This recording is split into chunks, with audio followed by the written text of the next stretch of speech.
বন্ধুরা, আজকে তোমাদের সাথে শেয়ার করব মেথি শাকের দারুণ একটি রেসিপি। দেখো, মেথি শাকটা প্রথমে আমি এইভাবে অল্প অল্প করে কেটে নিয়ে জলের মধ্যে 2-3 বার করে ভিজিয়ে একটু ধুয়ে নেব।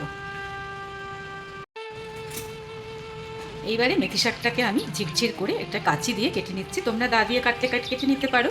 মেথি শাকের তো সাধারণত আলু মেথি বা আলু বেগুন তোমরা সবাই রান্না করেছো, খেয়েও থাকো। তো এই রান্নাটা কিন্তু তোমরা দেখবে একদম নতুন ধরনের আর খুব সুন্দর সুস্বাদু খেতে। তো চলো দেখতে থাকো কীভাবে আমি রেসিপিটা তৈরি করি। তার আগে আমি পুরো মেথি শাকটাকে সুন্দর করে ঝিরঝির করে কেটে নিচ্ছি। তো বন্ধুরা, কড়াই মেথি করার জন্য প্রথমে আমি মেথি শাকগুলোকে দেখুন এই ছোটো ছোটো করে আমি টুকরো টুকরো করে কেটে নিয়েছি। একদম ঝিরঝির করে কেটে নিয়েছি। অতটা আমি ঝিরঝির করতে পেরেছি। আপনারা যদি এর থেকেও বেশি ঝিরঝির করতে পারেন তাহলে তো আরও ভালো হয়।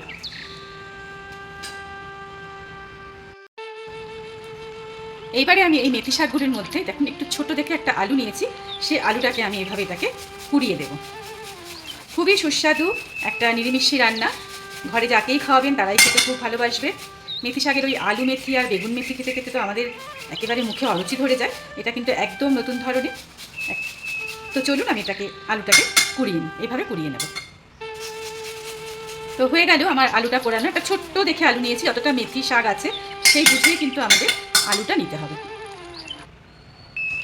এইবারে আমি দিয়ে দেবো কুচো করা পেঁয়াজ। একদম ঝিরঝির করে কুচো কুচো করে পেঁয়াজ নিয়ে নিয়েছি। আর একটু কাঁচা লঙ্কা, দেখুন একদম ঝিরঝির করে কাঁচা লঙ্কা নিয়ে নিয়েছি। দিয়ে দেবো পরিমাণ মতো নুন। দিয়ে দেবো একটু হলুদ পাউডার অল্প। দিয়ে দেবো সামান্য একটু কালো জিরা। এটা আপনারা দিতেও পারেন, না দিলেও দিতে পারেন। সুন্দর করে বাইন্ডিং করার জন্য দিয়ে দেবো একটু ছাতু। এখানে আপনারা কিন্তু চাইলে একটু বেসন দিতে পারেন, না আমি ছাতু দিয়ে করব। এইবারে ভালো করে এটাকে চটকে চটকে সুন্দর করে মেখে নেবো। এত সুন্দর করে এটা চটকে চটকে মাখবো যে এটা কিন্তু এখানেই কিন্তু নরম হয়ে যাবে। দেখুন কত সুন্দর করে এটা মাখছি। এইভাবে একটু চটকে চটকে মাখবেন বন্ধুরা। একটু জল বেরোবে, তখন আবার একটু বেসন বা একটু ময়দা বা একটু চালের গুঁড়ো যেটা যেটা আপনাদের ঘরে আছে সেটা দেবেন। আমি এর মধ্যে একটু চালের গুঁড়ো অল্প একটু দেবো, কারণ একটু জল জল হয়েছে তো দেখতেই পাচ্ছেন, একটু চালের গুঁড়ো লাগবে।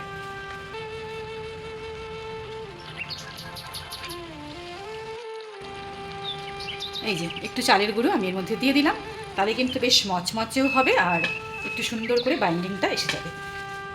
এই ছোটো ছোটো সুন্দর সুন্দর রান্নাগুলো কিন্তু আপনারা অপর্ণাস ফ্লেভারফুল রেসিপিতে পেতে পারেন। তার সাথে সুন্দর সুন্দর গল্প, কবিতা এসবও আছে। তাই চ্যানেলটির সঙ্গে যুক্ত থাকুন আর আমার চ্যানেলটিকে পারলে সাবস্ক্রাইব করুন, লাইক করুন, কমেন্টস করুন। তো চলুন আমি এটাকে কীভাবে রান্না করি দেখিয়ে দিচ্ছি। দেখুন কত সুন্দর এটা মাখা হয়ে গেছে। দেখুন খুবই সুন্দর এটা হয়েছে। তো দেখুন কীভাবে তৈরি করি।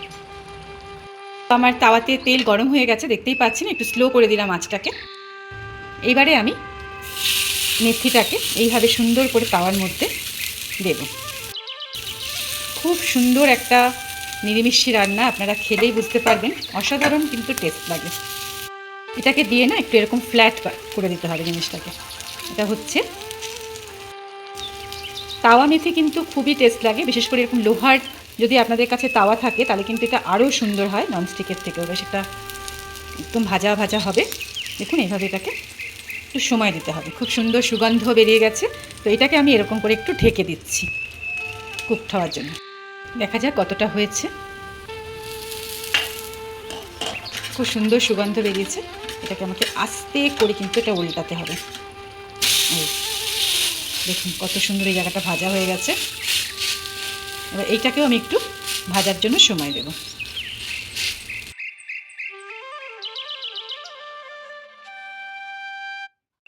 পুরা এই যে হয়ে গেছে আমার তাওয়া মেথি। দেখুন কত সুন্দর ক্রিস্পি। আর এভাবে অল্প তেল দিয়ে কিন্তু এটা করতে হবে। তো কমপ্লিট হয়ে গেল। গরম গরম ভাতে সার্ভ করুন। চ্যানেলের সঙ্গে থাকুন, দেখতে থাকুন সুন্দর সুন্দর রেসিপি।